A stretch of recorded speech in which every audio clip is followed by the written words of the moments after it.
Magandang araw po sa inyong lahat mga kababayan at welcome back dito po sa PNR. At ito nga mga kababayan, breaking update. Paktay nagturuan na panay dikdik sa impeachment. Quadcom nagkagulo na. Patungkol po riyan mga kababayan ang ating alamin at bibigyan ng komento ngayong araw na ito. At ito na nga, simulan na po natin to. Nausap po ni Presidente. Ang sabi daw ho nila fellowship, pero huwag na ho tayo magpakatanga dito, di ba? Tama. Nila didiskartehan ito. Ang Kamara de Representante nag-imbestiga tungkol po sa COA report. So, ang kanilang hawak po na sinasabi mga grounds na ito ay hango doon sa Committee on Good Government Investigation na sinasabi mismo ng kanilang chairman na grounds for impeachment. At magkakaroon ka ngayon ng pagdinig sa Committee on Justice. Kapag sinabi po ng Committee on Justice na hindi ground yan for impeachment, patay tayong pataka. Magpakatotoo po tayo dito. Lagot na. Paano mo didiskartehan yan? Eh kung ikaw si Congresswoman Iluistro, na member ka rin ng Committee on Justice, ang inihanap dito mga kapatid na ebidensya po nitong mga nagreklamo, eh hango sa inyong investigasyon. Paano mo didiskartehan ito na hindi kayo magmumukhang tanga? Di ba na nung panahon ninyo sa Committee on Good Government, pari ang dikdik ninyo na impeachable offense ito? Pari ang pagkakamali ito, na ground for impeachment ito, eh may naghain ng impeachment based on the facts that you presented. Ang sabi nga dito ng isang taong matalino, kapag sumunod kay Pangulong Junior na walang impeachment, maiiwan sa ere ang komite at mga kongresista na nagpagamit daw at tumira because para to defeat the impeachment, kailangan ang findings na no substance. Nako. Eh paano yan? Eh galing sa inyo yung substance. At yan ang gagaling mismo sa isang matalinong tao na naandyan po sa batasan. Ang Kamara de Representante nag-imbestiga. Itabi mo yung Quadcom, Committee on Good Government. They investigated the Vice President tungkol po sa COA report. At ngayon mga kapatid, lumalalim ito ng lumalalim kasi po ang COA sinasabi na mga kapatid na meron nga sila mga nakita na mga deficiency o mga paglabag doon sa panuntunan. Although at the end of the day, hindi pa final yung committee report na yung pong findings ng COA kasi ngayon tempo'y appealable. O ibang usapan yun. Eh ngayon kasi, ang Kamara de Representante na kung saan po yung mga miyembro ng Committee on Good Government ay miyembro din ang iba dyan ng Committee on Justice na siyang didinig dito po sa impeachment complaint. Eh yan pong mga naandidiyan sa Committee on Good Government sa ilang mga panayam at mismo doon sa hearing sinasabi na ito po ay mga impeachable offense. Right? Yes. So ito hong mga ebidensyang ito, yung mga piatos na yan, yung mga hindi pagharap sa hearing na yan, yung mga binabanggit po dito na sinasabing paggasta ng pera ho ng hindi ho maipaliwanag, etc. etc. Yan ngayon ang ground ng impeachment complaint, particularly nitong pangalawang impeachment complaint ng grupo pong ng 50 mga individual na inendorso po ng mga bayang black. So kung ang kanilang hawak po na sinasabi mga grounds na ito ay hango doon sa Committee on Good Government Investigation na sinasabi mismo ng kanilang chairman na grounds for impeachment at magkakaroon ka ngayon ng pagdinig sa Committee on Justice. Kapag sinabi po ng Committee on Justice na hindi ground yan for impeachment, patay tayong pataka. Mas makatotoo po tayo dito. Isa lang po ang mangyayari dyan, mga kababayan. No? Ano po ang mangyayari? Mapapahiya. No? Itong mga tuwad ko, mapapawalang saysay ang kanilang napakatagal. No? Binigyan po nila napakalaking oras ang pag-iimbestiga po dito sa Office of the President and Department of Education during Vice President Sara Duterte. Pero mapapawalang saysay yung impeachment nila kasi walang substance. Ayon po yan kaya Sir Ted Filon. Yun naman talaga nung una pa lang pinaalalahanan na po ang mga ordinaryong Pilipino na itong ginagawa po nila ay isang drama lamang, no? To pin down, to eradicate, no? Former President Duterte and Vice President Sara Duterte. Yun naman talaga ang sinasabi nilang stick to the plan. Sa una pa lang, no? Sinabi na po yan ni Kimbo, no? Parang, di ba, ngayon, paano mo didiskartehan yan? Eh kung ikaw si Congresswoman Luistro, na member ka rin ng Committee on Justice, Yan na yan. eh ang iniharap dito mga kapatid na ebidensya po nitong mga nagreklamo, eh hango sa inyong investigasyon. Sasabihin mo ngayon na hindi ground ito for impeachment. Oo nga. Ay, you Oo. cannot Now ito na dahilan. You cannot say that. Hindi ba na-stop ka na doon Nah. during the hearing ng Committee on Good Government? So paano mo ngayon i-dispose ito? Paano mo ngayon didiskartehan ito na hindi kayo magmumukhang tanga? Di ba na nung panahon ninyo sa Committee on Good Government, pari ang dikdik ninyo na impeachable offense ito? Yan, Paano yan, yung pagkakamali yan. ito? Oh. Na ground for impeachment ito? Eh may naghain ng impeachment based on the facts that you presented. Kung ako si Congresswoman Luistro, magpapaplansya pa ako ng buhok para ready ako kung matuloy yung impeachment hearing. Total nagpabida na rin naman kayo dito sa mga hearing na ginawa ninyo nitong nakaraan sa komite, eh ituto nyo na dito. Naku, makikita ng tao kung gaano kayo kagagaling humusga dyan. Hindi ba? Oo, kailangan to rin sinabi nila dito sa komite. Nung dinidikdik nila ang DepEd, si VP Sara, ang ibang kawani ng OVP, makita natin Sa Committee on sa Justice. Committee on Justice. Tama. Yan po yun eh. So, how do you break away or I am sorry, how do you baby. escape? You cannot break Diba? away from that. Di ba? The conundrum, the problem. So yan, walang ligtas ha. Hindi na po sila makakawala. Dahil sila ang nagsimula nito, dapat tapusin po nila at panindigan po nila, no? Yung mga sinasabi na doon po sa Committee on Good Governance and Accountability. Good Government and Accountability. Di ba? Dapat panindigan po nila yon. Ha? Yan po ang hinanap ninyo eh. Tapos ngayon, hindi po ninyo kailangang umatras, no? Ngayong nako-corner na kasi sila eh, no? Nako-corner na po sila. Parang paubos na po ang kanilang mga bala. Ang kanilang mga baon ay paubos na. Kaya wala na silang rason kung di ang magpatuloy. Ipatuloy kahit nagmumukha na po silang mga tanga. At ob sa mukha ng ordinaryong Pilipino, patuloy pa rin. Sila ang nagsimula dyan eh. Problem, the situation that you created.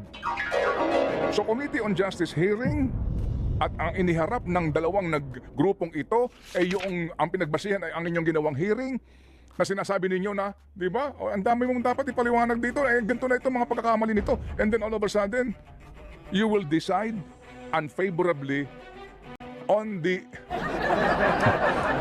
merits. Unfavorably talaga. Is presented to you during the Committee on Good Government hearing.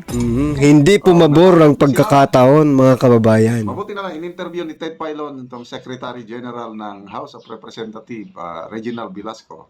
Ito, mapapakinggan natin yung tunay na kalagayan ng impeachment complaint. Pakinggan natin ito. Opo. Endorsement. Hindi ho ba under the rules po ng Kamara yung pong verified complaint ay maaari po na itong isang ganito pong uri ng impeachment complaint isang member lang ang pwede mag-endorse, di po ba? Ano ho yung sinasabi niyong naghihintay pa ng endorsement? Klaro na po, doon sa Akbayan complaint, yung Akbayan party list ang nag-endorse. Dito po sa Makabayan, yung tatlong Makabayan nag-endorse. Ano po ibig sabihin po, sir? Meron pong nakikiusap na mga congressman at kumingi silang kopya ng complaint. No? Pinag-iisipan nila kasi i-endorse nila yung one of the two complaints. No? So nakikiusap. Malabo. Na-endorse na ngayon. Yung unang complaint, in-endorse na ni Congressman Percy Serdanya. Patulog-tulog din, mga kababayan, no? Itong Secretary General o Secretary po yan, ibig sabihin po ang loyalty po niyan ay tambaluslos. Di ba? Full offense, right? Yes. So ito hong mga ebidensyang ito, yung mga piatos na yan, yung mga hindi pagharap sa hearing na iyan, yung mga binabanggit po dito na Senado. Hearing na matagal. Kasi kung tinignan nyo yung time frame, Hiring-hiring, matagal daw mag-gather ng signature. Kasi ang gusto ni Franz Castro, direct resolution na lang. Hindi na dadaan sa Committee on Justice. So, magagawa nyo lang po yung fast track signature signing, no? Kung meron po kayong pera, ay alam nyo naman po itong mga congressman, mga kababayan, no? Kung may, kumbaga, meron pong ano, ang tawag dyan, tawag dito sa, kung sa waray pa, ano bang tawag dyan sa ano? Yung, kumbaga, padalunot, di ba? Alam niyo po ba 'yon? Yung ano yung para mabilis yung ano yung pagpo-process, 'di ba? Binibigyan ng pera 'yan eh. Pampadulas. 'Yan. Kailangan po ng pampadulas diyan para mas mabilis, maproseso yung signing na diyan.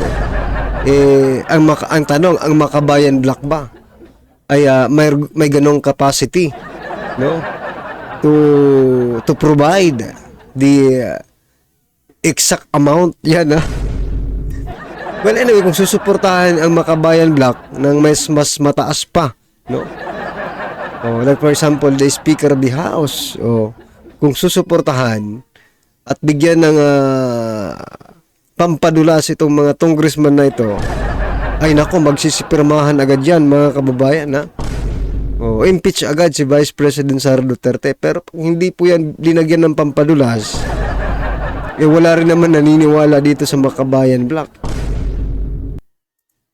Mayroon na silang resolution na nai-prepare.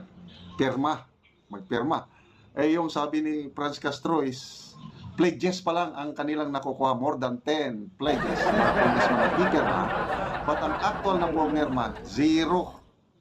Kaya ito yung sinasabi ng Secretary General ng House na mabagal ang pagpapirma. Doon sa mga hearing na gagawin, hindi na ho aabot kahit na hanggang next year. Kasi po, we have only few remaining session days. Eto mga kababayan, isa lang po ang implication ang ano nito pinapakita sa atin, no. Itong mabagal daw ang papirma-pirma. Isa lang po. Ang may gusto lang talaga na ma-impeach itong si Vice President Sara Duterte, itong mga miyembro po ng mga komite, iilan lang po 'yan, no. Hindi nga po yan siguro nag-50 congressman na mga miyembro ng komite yan, no. I mean, lalo na yung mga yung mga chairman, 'di ba? Quadcom, ibig sabihin 4 ang chairman. Baka sila po ang tinutukoy ni Franz Castro na nag-pledge na magpirma. Di hanggang ngayon wala pang pirma, wala, malabo 'yan. Malabo yung plano mo, Castro, tumigil ka na lang. So, Secgen, kumbaga po, itong gusto ko munang i-hold ang referral po sa speaker kasi in case po ba na mai-refer na sa speaker at mai-calendar ng committee on rules at hindi na po pwedeng mangalap po ng 1/3 na signature among the members of the house para po Pwede pa naman po. Pwede pa rin. Pwede naman po. Pero, yun nga ho, pag na-refer na ho sa Committee on Justice, the Committee on Justice takes over complaint, no? At pag sinabi nila okay na yan, in form and substance, pwede naman pagputuhan yan for the enforcement. Kasi talagang ngayon wala akong nag-i-endorse pa except for the complainants po, no? Kunyari yung mga kabayan, yung Makabayan Black complaint, tatlo lang po. Wala akong nadadagdag eh. So, ang chance una na dumaan sa Committee on Justice at matapos ng Committee on Justice within 60 session days, no? Malabo po yan. Okay, malabo. Legislative calendar. Opo, naunawaan po namin. Pero Secgen, ito sa rules lang po tayo. Kapag ho ba nag-take cognizance na ang Justice Committee sa complaint, pwede ho bang kunin po iyon ng 1/3 votes o signatures ng mga members? Kumbaga, pwede ho bang ma-bypass na po yung Justice Committee proceedings and then, pwede pa rin? Pwede po. pwede pa rin po. Ayun. At any point in time, pwede po yun. Okay. Basta makagather ng 1/3 no, minimum Opo. of 1/3 or 103 House members na nakapirma po at i-certify po kailangan marap sa akin na talagang ini-endorse nila, no? Opo. Under our rules po, hindi pwedeng pakita lang sa akin na pinirmahan. Opo. Kailangan ma-verify na pinirmahan talaga. Yes, sir. Yes, sir. Opo, sige. Opo, sige. So, Sec. Jen, Mabigat po yung Opo. Jen, eh. Opo, we understand. So, Sec. Jen, ganito po. Sino po itong nakikiusap sa inyo at para baga nagpapahintay pa na doon sa third impeachment complaint? Hindi ko masasabi pangalan pero they belong to both minority and majority. Kaya kailangan pakinggan natin sila. Hindi ang pwede kong baliwalain. Tapos nga po, pagka binaliwala natin, hindi nila in-endorse, wala pong matapos yung complaint na yan within the limited time na makikita natin sa So palagi niyang sinasabi yung malabo. Ilang beses ko nang narinig, malabo. So yan mga kababayan, sa sobrang labo niyan ay baka wala, hindi din talaga yan matutuloy, no? Kasi mag-election na 2025 at saka, nako, malaking gulo po yan kapag yan ay naipasa. At for example, na-impeach po nila si Vice President Sara Duterte. Malaking gulo po yan dahil hindi po yan tatanggapin ng isang ordinaryong Pilipino, no? Na kung saan ang trust ratings po ng kanilang ini-impeach ay mas mataas pa po, kaysa sa president ng ating bansa, di ba? Tapos yung ground for impeachment pa nila ay betrayal of public trust. Trust po ang dahilan, mga kababayan. Napakalaking question mark, di ba? Yan mga kababayan, ano pong inyong reaksyon, opinion patungkol po sa video ito, i-comment lang po sa baba. Para at isa lang po natin mga kababayan ang inyong opinion. Maraming salamat po.